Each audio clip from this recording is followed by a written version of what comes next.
안녕하세요. 오늘은 제 최애 작가님 중 한 분이신 김연수 작가님 책을 가지고 왔어요. 김연수 작가님 책을 정말 좋아하는 책이 많아서 일단 최근에 내신 책으로 몇 권 더 꺼내 놓았는데요. 오늘 소개할 책 먼저 말씀을 드리면 시절 일기라는 책이에요. 시절 일기. 네. 이 책은 2000 몇 년에 나왔더라? 2019년에 나온 책이고요. 그리고 지난 여름 제일 가까이에 최신으로 나왔던 책은 바로 이 책. 너무나 많은 여름이 2023년 여름, 지난 여름에 나왔어요. 그리고 또 이토록 평범한 미래, 이 소설, 단편 소설집도 참 좋았고요. 그리고 7회의 마지막, 이건 장편 소설이었고요. 그리고 조금 많이 점프해가지고 제가 또 너무 좋아하는 청춘의 문장들, 이거는 청춘의 문장들이라는 책 10주년을 기념해서 나왔던 청춘의 문장들 플러스란 책이었어요. 네, 다 책을 꺼내오긴 좀 그래가지고 일단 이렇게 꺼내봤는데요. 오늘 소개해드리고 읽어드릴 시절 일기라는 이 책은 작가님께서 10년 동안 썼던 글들을 이제 모은 책이거든요. 그런데 들어가는 글에 이제 쓰신 책들 프롤로그에 내가 쓴 글, 저절로 쓰여진 글이라는 제목으로 어떠한 내가 이해할 수 없는 세계의 어떤 사건들 그리고 어떤 일들에 대해서 어떤 거는 글로 쓰였고 어떤 걸로는 결국 쓰이지 않았고 또 어떤 거는 정말 내가 쓴 게 맞나 싶게 저절로 쓰여진 글들이 있는데 그런 글들을 한 권의 책으로 묶어 펴내는 지금은 구분할 수 없다고 이렇게 또 하나의 시절에 마침표를 찍는다 이런 프롤로그 글로 시작되는 책인데요. 1부, 2부, 3부, 4부, 5부 이렇게 5가지 파트로 나뉘어져서 글들을 묶으셨어요. 1부는 장래 희망은 다시 할머니, 2부는 진실의 반대말은 거짓이 아니라 망각, 3부 그렇게 이별은 노래가 된다, 4부 나의 올바른 사용법, 5부 그을린 이후의 소설가 이렇게 5파트의 글이 묶여 있는데 저는 오늘 장래 희망은 다시 할머니라는 부분 중에서 한 부분을 읽어드리고 싶어요. 27쪽부터 31쪽까지 읽어드릴 건데 2016년 10월 5일의 글이에요. 누구든 89회를 되돌아본다면 후회로 점철된 풍경을 보아야만 하는 듯하다. 어쨌거나 자기 자신의 결함과 나태, 빠뜨리고 간과한 것, 다른 사람이나 더 나은 사람들이 세운 기준은 말할 것도 없고 자기 자신이 세운 이상에도 미치지 못한 무수한 면모를 훤히 알게 되니 말이다. 라고 다이애나 애실은 책 어떻게 늙을까에 썼다. 누구든 이라고 말했지만 89회를 되돌아볼 수 있는 사람이 지구상에 얼마나 되겠는가. 나부터가 아직 먼 훗날의 일이니까 그저 그런가 보다 생각할 수밖에. 그렇지만 앞으로 후회할 일만 남았다고 생각하면 우울해진다. 게다가 이런 글 제목이라니 소설 읽기가 시들해졌다.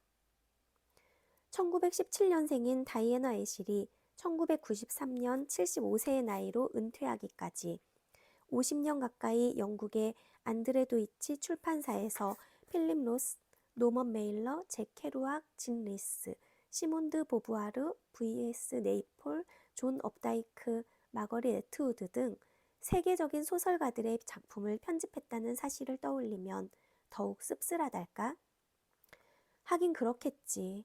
듣기 좋은 꽃노래도 한두 번이지. 89살이 되어서까지 소설을 좋아하기란 쉽지 않겠지. 그런데 계속 읽다 보면 얘기가 조금 이상해진다. 다행히도 나와는 전혀 다른 사람들의 삶 속으로 데려가주는 소설들은 얘기가 다르다. 예를 들면 네이폴이나 필립 로스 같은 작가들. 그리고 위대한 작가들의 작품들 역시 지루함과는 거리가 멀다. 톨스토이, 엘리엇, 디킨슨, 프루스트, 플루베르, 트롤럽 등등이 여기에 해당한다.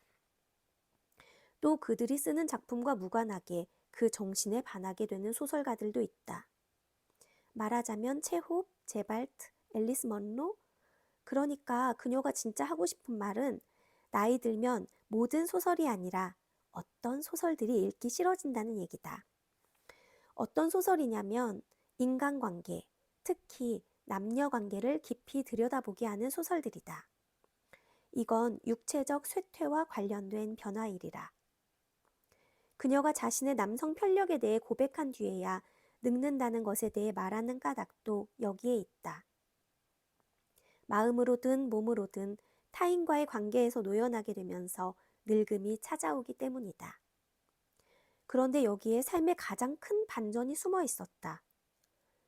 늙으면 더 이상 타인의 관심 대상이 되지 못하니 외롭고 서글퍼지리라 생각했는데 웬걸?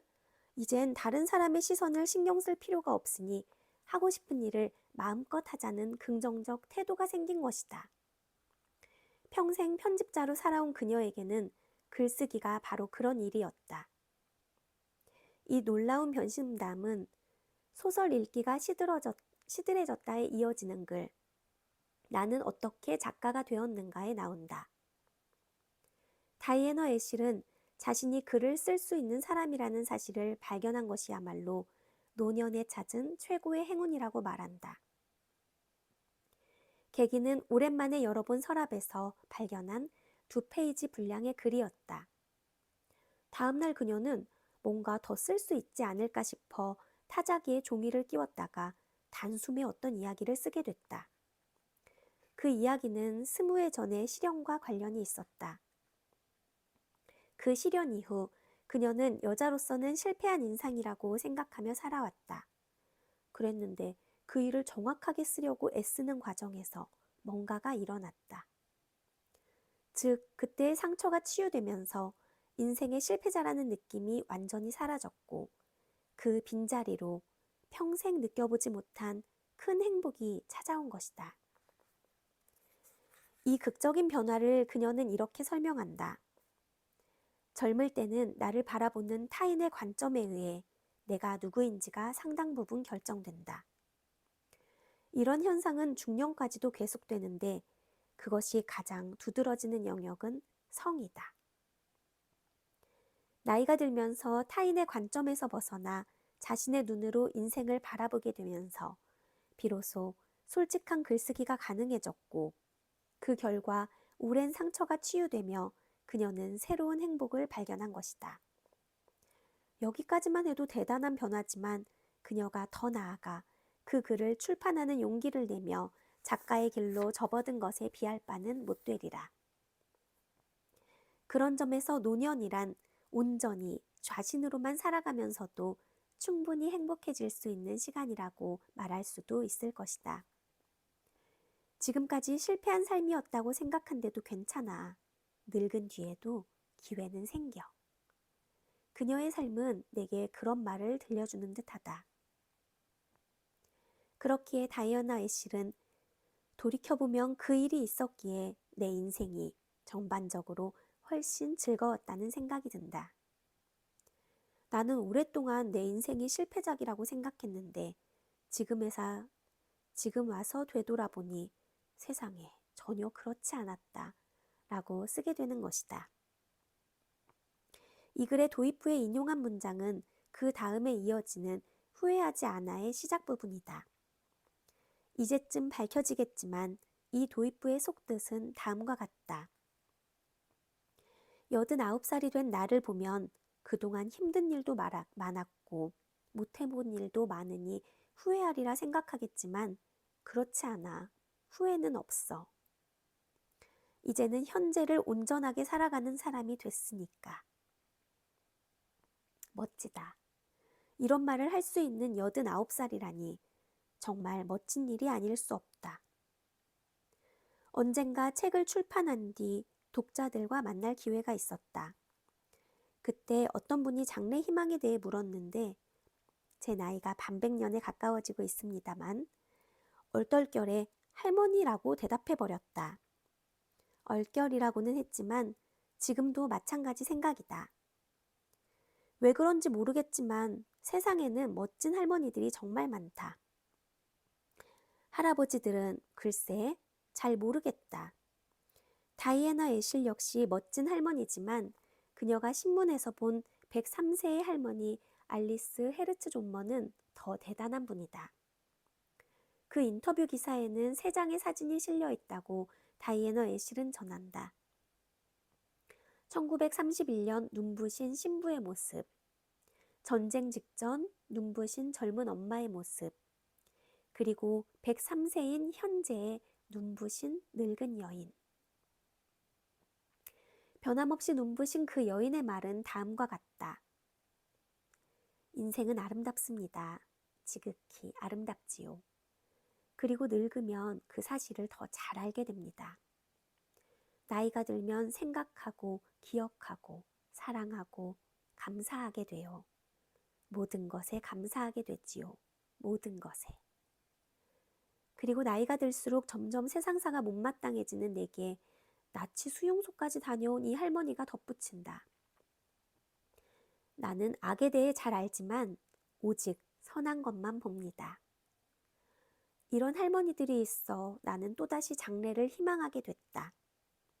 그렇게 해서 나의 장래 희망은 다시 할머니. 웃는 눈으로 선한 것만 보는 할머니가 됐다. 네, 여기까지 읽어드리려고요. 마지막 부분 정말 좋지 않나요? 나는 악에 대해 잘 알지만 오직 선한 것만 봅니다. 나치 수용소까지 다녀오신 이 103세의 할머니께서 이렇게 말씀을 하셨대요. 그리고 이 이야기를 듣고 우리 김현수 작가님께서는 나의 장래 희망은 웃는 눈으로 선한 것만 보는 할머니라고 다시 한번 밝히게 됐다고 그런 글이었어요. 네. 상처받았던 어떤 일들을 그 일로 인해서 나는 완전히 실패자라고 생각한 시절이 있었는데 한참의 나이가 들고 시간이 지나서 사실은 그 일로 인해서 내가 더 잘 살게 됐다는, 온전히 나로 살 수 있었던, 훨씬 더 그 일 덕분에 그 일 때문에 좋았다는 이런 글들도 마음에 이렇게 와닿는 마음, 그 구석이 있는 것 같아요. 저는 지금 나오는 할머니들이나 작가님에 비해서는 세상을 조금 덜 살았지만 아주 조금은 알 것 같은 느낌이 들거든요.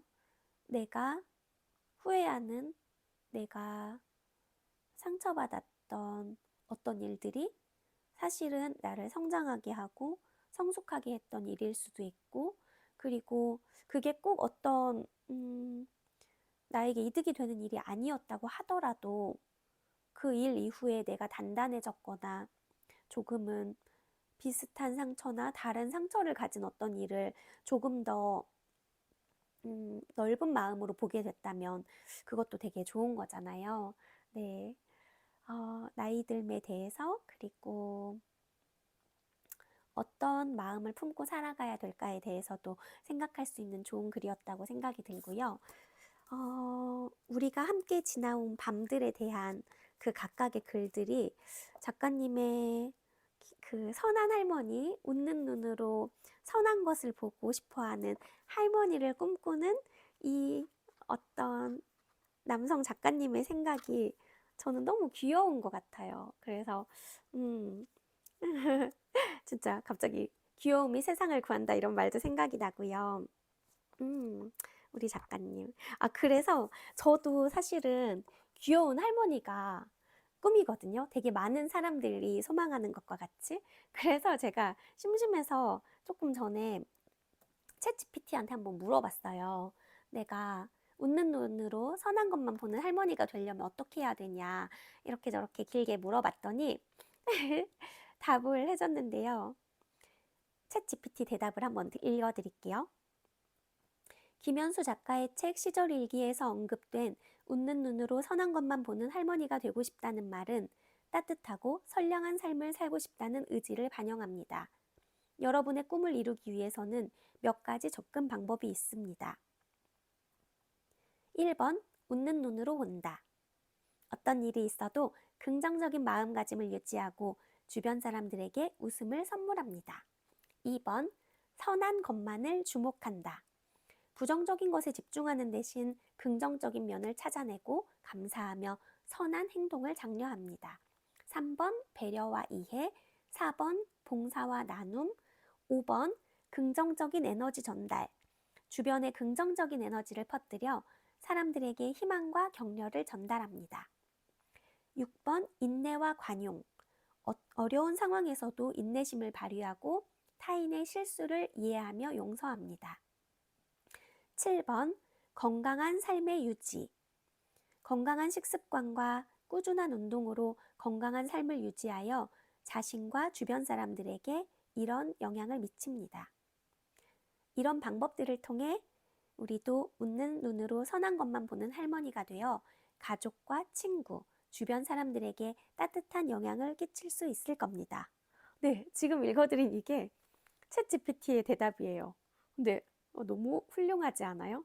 진짜 웃는 눈으로 긍정적인 마음가짐으로 살고 부정적인 것 말고 긍정적인 것 보고 타인의 어려움을 이해해서 배려하고 자원봉사나 기부활동에 참여하고 긍정적인 에너지 퍼뜨리고 건강한 식습관, 꾸준한 운동까지 정말 이렇게 다 실천하려고 노력하고 애쓰다 보면 마음도 몸도 건강하고 긍정적 에너지로 많은 사람들에게 사랑을 전하는 귀여운 할머니가 될 수 있을 것 같다는 생각이 들어요. 네, 오늘은 이렇게 선한 눈으로, 웃는 눈으로 선한 것을 보는 멋진 할머니가 되고 싶다는 마음으로, 그리고 그런 생각으로 저 역시, 그리고 저의 영상을 봐주시는 우리 다정한 구독자님들께도